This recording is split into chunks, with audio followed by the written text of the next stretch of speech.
अडानी साहब की कंपनी ने, ये जो नवयुग कंपनी है, इसके द्वारा जो एक पोर्ट इनके पास था, उस पोर्ट का अधिग्रहण किया है अडानी की कंपनी ने।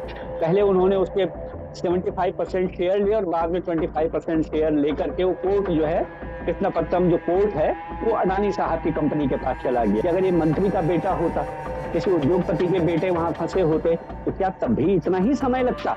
इसमें ध्यान देने वाली बात यह है कि जो हमारे पूर्व सेना अध्यक्ष थे, थल सेना के और बाद में चीफ ऑफ आर्मी स्टाफ थे, बिपिन रावत, तो उन्होंने कहा इस बात को कि हमको 7 मीटर से ज्यादा चौड़ी सड़क की जरूरत नहीं है अपनी मिसाइल्स ले जाने के लिए या अपने बाकी इक्विपमेंट ले जाने के लिए।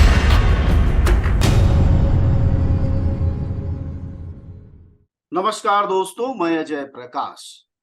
उत्तराखंड के उत्तरकाशी में टनल हादसे के बाद से लगातार एक तरफ मजदूर परिवारों में, देश के लोगों में और समाज में एक खुशी है, एक उम्मीद है, लेकिन उसके साथ ही साथ कुछ बड़े सवाल भी। और सबसे बड़ा सवाल ये है कि उत्तरकाशी के टनल में आखिरकार मजदूरों को बिना किसी पूर्व व्यवस्था के भेजा ही क्यों? 17 दिन हमारी सरकार को लग गए उनको बाहर करने, और आखिरकार सच ये है कि उन्हीं मजदूरों ने उन मजदूरों को बाहर निकाला, न कि किसी मशीन के जरिए। चौथा बड़ा सवाल यह भी उठ रहा है कि हमारे देश में लगातार टनल बन रहे हैं, पूर्वोत्तर से लेकर और कश्मीर तक। फिर हमारे पास टनल को संभालने वाली तकनीक, उसमें फंसने के दौरान मुश्किल आने की से सुलझने का रास्ता क्यों नहीं है?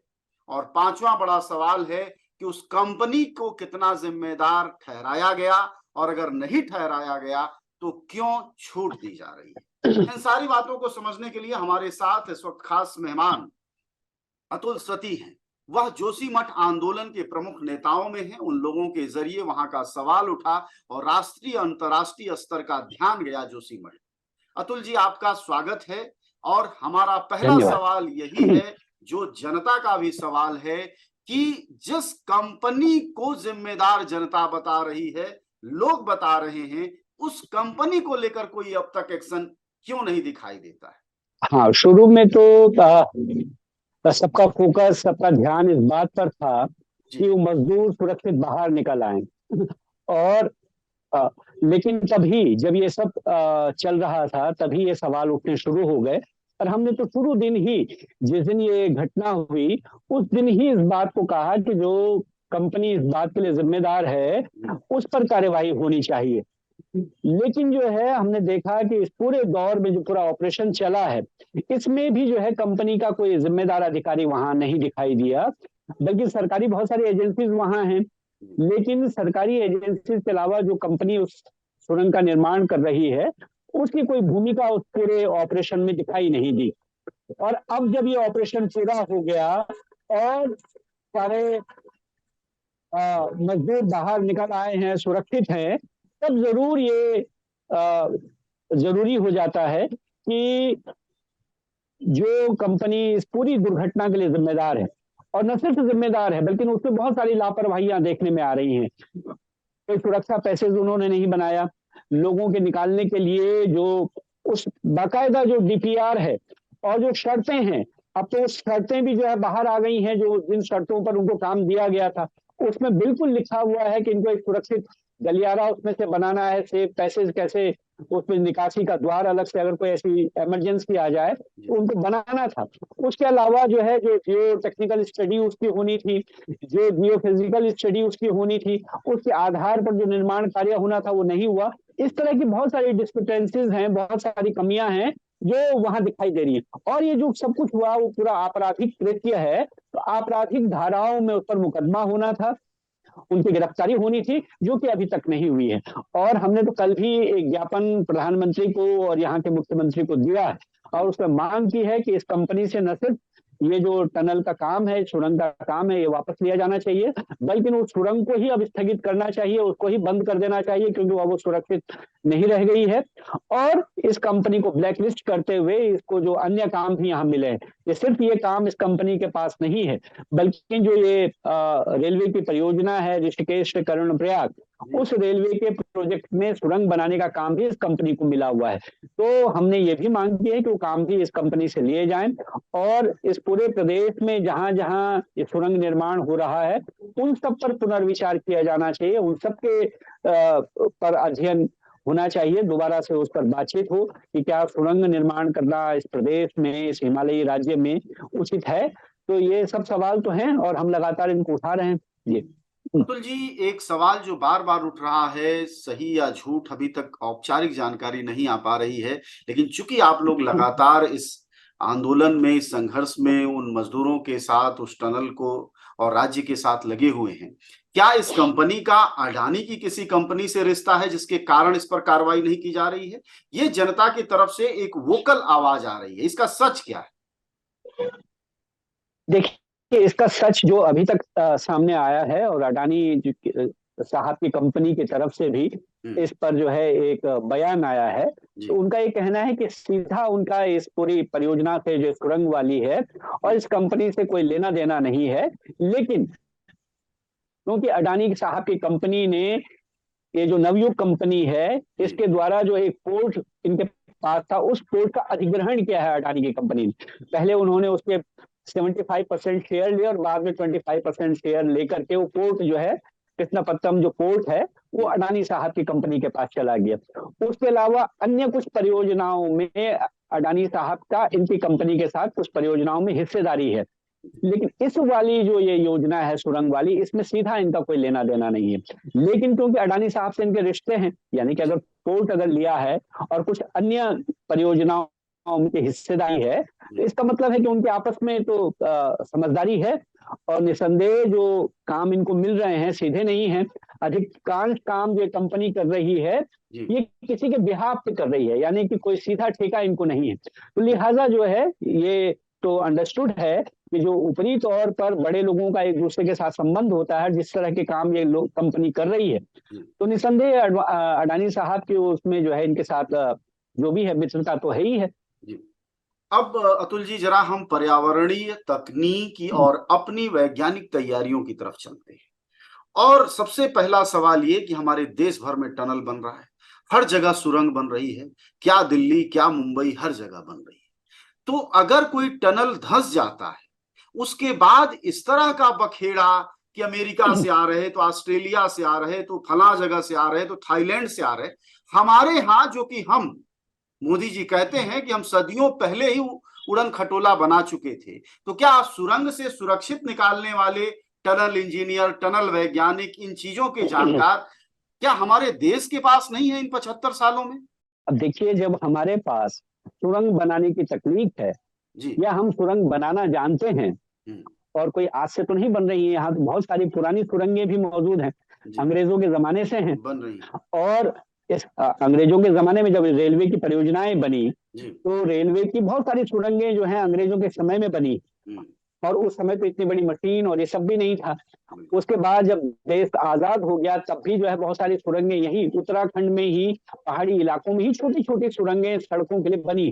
तो जब हमारे पास सुरंग बनाने की तकनीक है तो क्या सुरंग से बाहर निकालने की नहीं है, बल्कि जब यही उत्तरकाशी वाली घटना हुई सिलक्यारा में और जब मजदूर वहां फंस गए, तो जब 2 दिन हो गया और कुछ नहीं हुआ, तो IIT रुड़की के कुछ वैज्ञानिकों की तरफ से ये प्रकाश में आया, ये तथ्य उन्होंने कहा कि अगर हमारी सेवाएं इसमें ली जाएं तो हम इसको बेहतर तरीके से कर सकते हैं।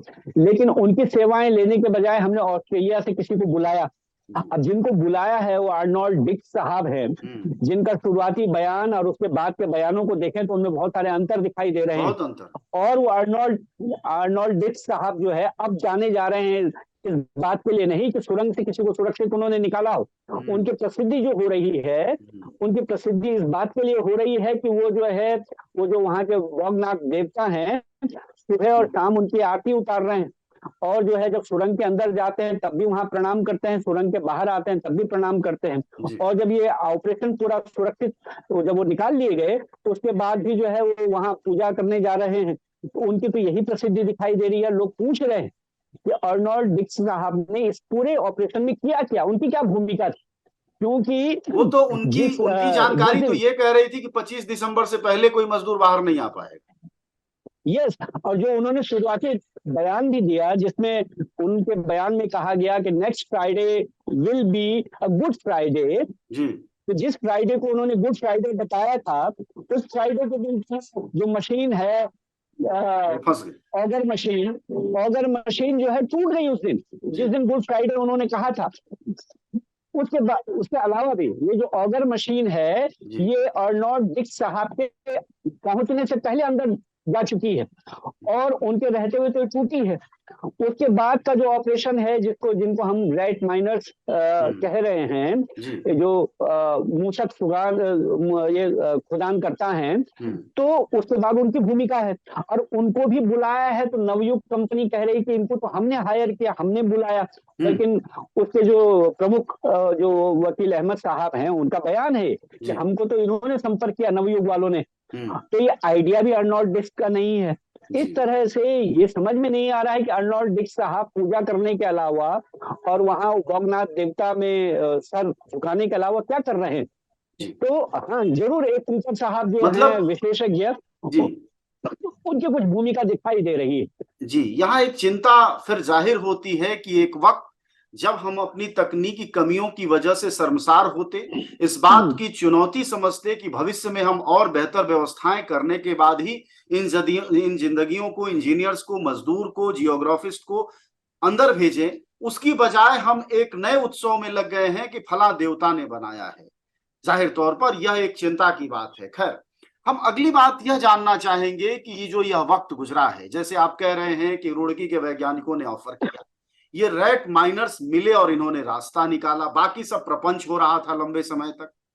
तो ये सारी लापरवाहियां क्या इस वजह से हुई होंगी कि उसमें काम करने वाले भीतर फंसे हुए मजदूर थे, दलित, दमित, पिछड़े या गरीब समुदायों के लोग थे? क्या इस वजह से विलंब हुआ? देखिए, ये तो सोशल मीडिया में बहुत सारे लोगों ने इस सवाल को उठाया, बल्कि जहां जहां हम लोगों ने लिखा तो वहां नीचे कमेंट्स में लोग पूछ रहे हैं कि अगर ये मंत्री का बेटा होता, किसी उद्योगपति के बेटे वहां फंसे होते, तो क्या तब भी इतना ही समय लगता। बिल्कुल, ये सवाल तो लगातार पूछा जा रहा है। और क्योंकि जो है, जो वहां साइट पर काम करने वाले मजदूर हैं, उनका ये कहना है, उनका बयान है, बाकायदा ये बीबीसी में भी इसमें आया है, और उन्होंने कहा कि अगर हमको ये काम करने दिया जाता, हमने पहले दिन ही ऑफर किया था कि हम देसी तकनीक से, देसी जुगाड़ से इनको 2 दिन में निकाल सकते हैं बाहर, लेकिन उनकी सहायता नहीं ली गई। और ये जो रेट माइनर्स भी हैं, ये अंतिम समय में बुलाए गए जब आपके सारे हथियार फेल हो गए। लोगों का तो ये भी कहना है कि जो ऑगर मशीन है, उसने तो फायदे से ज्यादा नुकसान किया वहां। तो इसलिए, क्योंकि वहां जैसे ही ऑगर मशीन गई और उसने, क्योंकि जब वहां ड्रिल करना शुरू किया, तो उसके कंपाहट से, उसके वाइब्रेशन से और ज्यादा मलबा नीचे गिरने लगा। और अगर इन राइट माइनर्स का इस्तेमाल या देसी जुगाड़ का इस्तेमाल पहले किया जाता, तो शायद है कि ये इतना मलबा नीचे नहीं आता, क्योंकि वो इतनी कंपाहट नहीं होती, वाइब्रेशन नहीं होता, और इनको पहले बचा लिया जाता। तो ये सारे सवाल जो है अब पूछे जाने की समय है, और इन पर बात होनी चाहिए। इस पर भी बात होनी चाहिए कि जो उत्तराखंड राज्य है, ये लगातार आपदाओं से घिरा हुआ है। यहाँ हर साल क्या, एक साल में कई बार आपदा आ जा रही है। तो उन आपदाओं से निपटने में हमारी क्या तैयारी है। हम देख रहे हैं कि शुरुआत के 2-3 दिन जब ये घटना हुई, कोई कोऑर्डिनेशन आपस में नहीं है, आपस में किसी के साथ कोई वो दिखाई नहीं दे रहा है। तो हमारा जो रिस्पॉन्स सिस्टम है, यानी किसी आपदा के प्रति हमारी जो प्रतिक्रिया होनी चाहिए, वो उसमें जो है कमी दिखाई दे रही। लेकिन इससे भी ज्यादा जरूरी बात यह है कि आपदा हो ही नहीं, यानी कि ये जो डिजास्टर हो रहा है, डिजास्टर होने से पहले ही हमारी कोई तैयारी हो नहीं, क्योंकि हमारे पास कोई स्टडी है इस बात की, कहाँ मौसम कब खराब होगा, कब तेज बारिश आएगी, कब क्या होगा, और किस इलाके की क्या जियोलॉजी है, इस सब अध्ययन हमारे पास है। इसके लिए जियोलॉजिस्ट ने, पर्यावरणविदों ने, मौसम विज्ञानियों ने सारे अध्ययन किए हैं, और ये जो है गवर्नमेंट के पास इसकी रिपोर्ट है बाकायदा, कि जो रिस्क असेसमेंट होता है, ये सब होता है, ये सब आपके पास है। उसके बावजूद ये जब आपका आ जा रही है, तब हमारी तैयारी ये दिखाई दे रही है।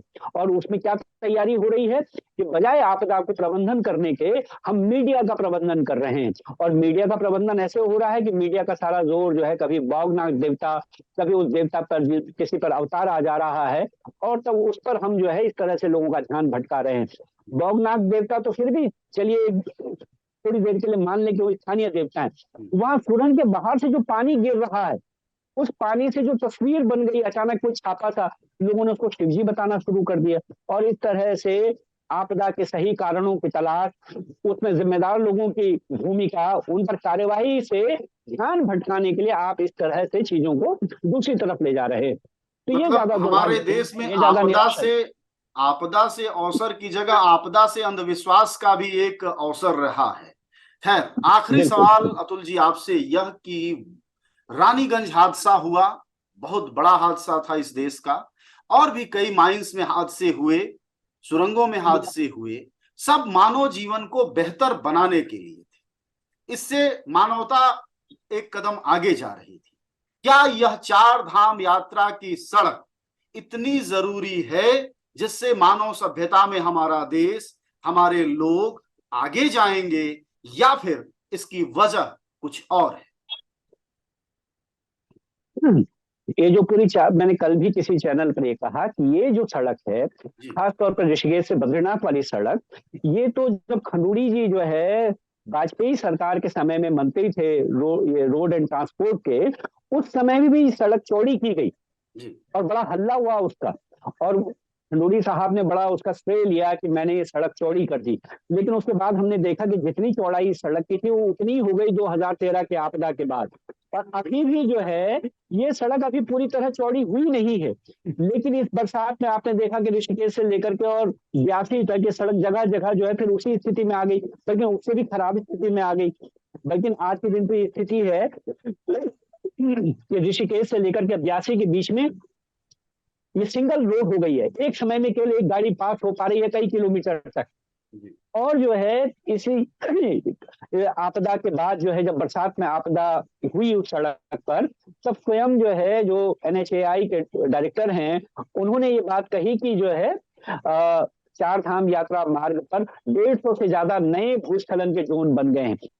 यानी भूस्खलन जहां पहले नहीं होता था वहां जो है होने लगा है, ऐसे नए 150 ज्यादा पॉइंट ये बन गए हैं।